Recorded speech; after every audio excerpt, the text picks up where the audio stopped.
नमस्कार शेतकरी बांधवांनो, यामध्ये खरीप रब्बी पीक विमा 2025 आणि 26चा बँक खात्यामध्ये जमवण्यास सुरुवात. लाईव्ह SMS तुम्ही इथे चेक करू शकता.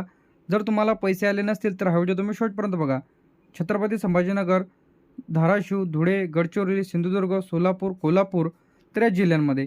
तर आजपासून जे काही पैसे येतं, तर आता जर तुम्हाला पैसे आले नसतील तर हा व्हिडिओ तुम्ही शेवटपर्यंत बघा. कोणत्या कारणामुळे तुम्हाला पैसे आले नसतील, तर आता 2025-26 ची जी काही नवीन अपडेट जिथं आलेली आहे, तर आता तुमचा पीक विमाचा फॉर्म अप्रूव्हल झाला की नाही हा महत्त्वाचा आहे. तर आता यामध्ये खरीप आणि रब्बी दोन्हीचे जे काही फॉर्म आहेत ते इथं मंजूर झालेले आहे. काय झालेलं आहे? मंजूर झालेलं आहे. तर आता यामध्ये डी-बी-टीद्वारे पैसे इथं पाठवले जाणार आहे. बँक पासबुकला आधार लिंक असणे गरजेचं आहे. आता पीक विम्याची रक्कम यामध्ये 1,500 ते 25,000 पर्यंत हे तुमच्या पिकावर व टक्केवारीनुसार यावर अवलंबून इथं राहणार आहे. तर आता यामध्ये जे काही येतं जिल्ह्यांचा यामध्ये समावेश आहे.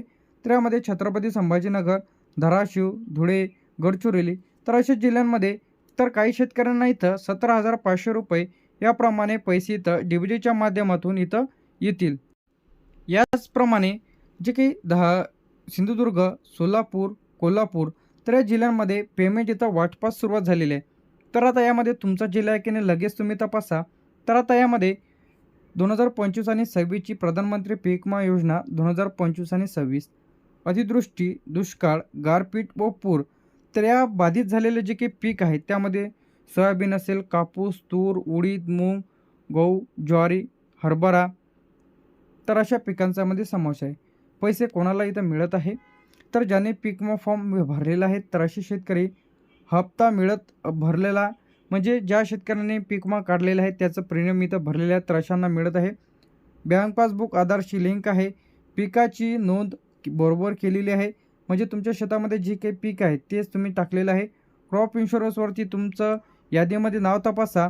तर यामध्ये राज्य सरकारचा हिस्सा, यामध्ये केंद्र सरकारचा हिस्सा आणि पीक विमा कंपनी. तर आता यांच्याकडून जे काही हप्ता इथं दिला जातो तर यामध्ये 14447 तर या पीक विमा कंपनीला हेल्पलाईन नंबर दिलेला आहे. ज्यांना कुणाला पीक विमा मिळालेला नसेल तर अशाने कॉल करून तुम्ही तुमच्या पिकाची तक्रार करून घ्या. तर आता यामध्ये खरीप आणि रब्बी 2025 आणि 26ची जी काही अपडेट आलेली आहे जी की जिल्ह्यानुसार टप्प्याटप्प्याने. तर आता सर्व जिल्ह्यात एकाच वेळी पैसे इथं येणार नाहीत. तर आता यामध्ये पहिला टप्पा जो काही इथं जमा होत आहे तर यामध्ये छत्रपती संभाजीनगर, धाराशिव, धुळे, गडचिरोली, सिंधुदुर्ग, सोलापूर, कोल्हापूर तर हा जो जिल्हा आहे तर यामध्ये पहिला टप्पा इथं येत आहे. तर आता असं नाही की सर्वांनाच एकाच प्रमाणे भरपाई इथं जमा होईल. हे तुमच्या क्षेत्रानुसार, तुमच्या पिकानुसार हे तुमच्या पिकावर अवलंबून राहील की तुम्हाला किती भरपाई इथं येणार आहे. त्याचप्रमाणे तुमचं किती टक्क्यापर्यंत नुकसान झालेलं आहे.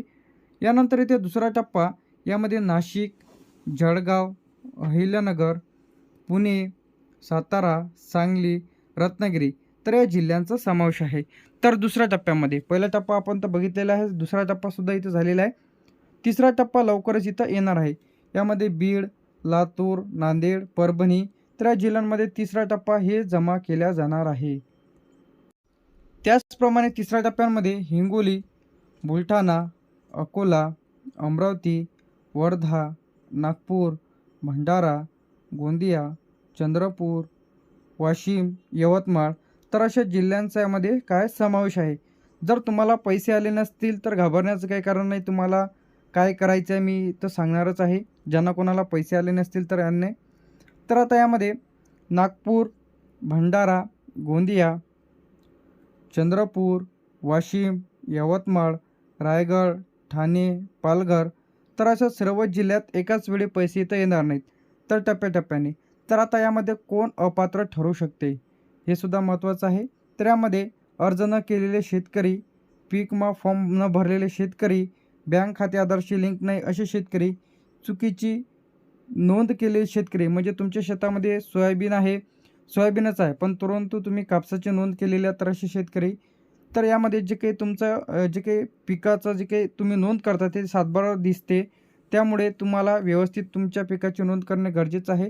तर आता खरीप रब्बी यामधला फरक यामध्ये खरीप जे आहे अतिवृष्टी, पूर काय आहे अतिवृष्टी आणि पूर.